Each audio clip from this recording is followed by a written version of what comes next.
How does a bastard, orphan, son of a whore and a Scotsman show the psychogeography of New York City?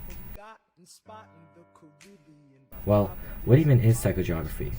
According to the board, it can be defined as the geography of a city based on the image that the residents have of it.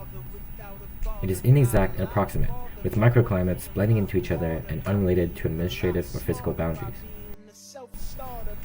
Then how can this imaginary geography be navigated? Well, by entering a derive. A derive can be defined as a state in which the urban wanderer becomes sensitive to the psychogeography of the city. They may follow the flow, wandering into the centers of attraction, or specifically resist it, instead finding a different microclimate. Lin-Manuel Miranda's musical Hamilton shows various historical figures as they navigate the psychogeography of New York City at the time of the American Revolution. During this period, there was great civil unrest as people fought for the birth and direction of a new country. No more sex, pour me another brew, son. Let's raise a couple more to the revolution.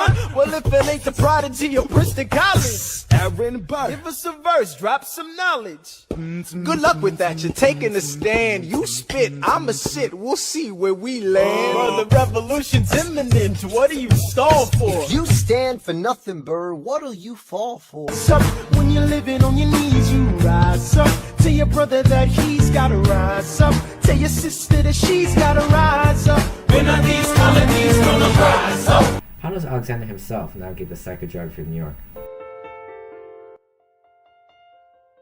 After, spoiler, his son Philip dies, 1, 2, 3, 4, 5, 6, 7. he's greatly shaken. In the song, It's Quiet Uptown, we are shown that Alexander wanders aimlessly around the city in his own derive. At first, he tries to emotionally disorient himself, as he wants to lose himself because he can't process Philip's death.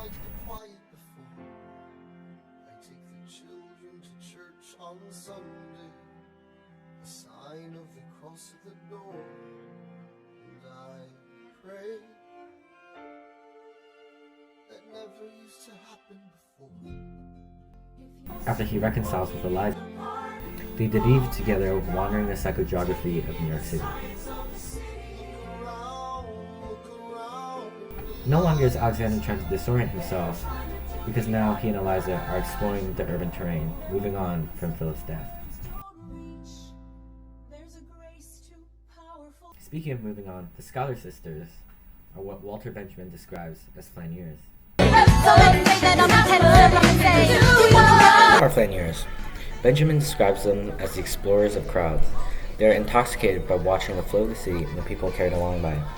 The flaneur seeks refuge in the crowd. However, they merely watch and do not participate.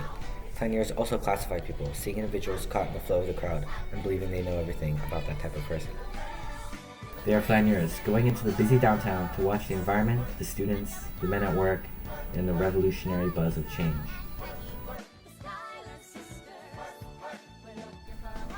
Though they come from a rich family, they sneak into the city against their father's wishes to watch the crowd. They are separated by the crowd by their status, yet they still watch as flaneurs. In contrast with It's Quiet Uptown, in which the soft melody is played at a slow tempo by the main piano and accompanying string instruments. In the Schuyler sisters, the busy downtown is much more fast-paced than the quiet uptown, with much more upbeat instruments and tempo. As a flaneur, Angelica classifies the people in the crowd. She classifies Burr, and what she's looking for is the mind at work. Angelica reveals she has her own ideas of revolution, an example of how the city is an urban melting pot of diversity and ideas.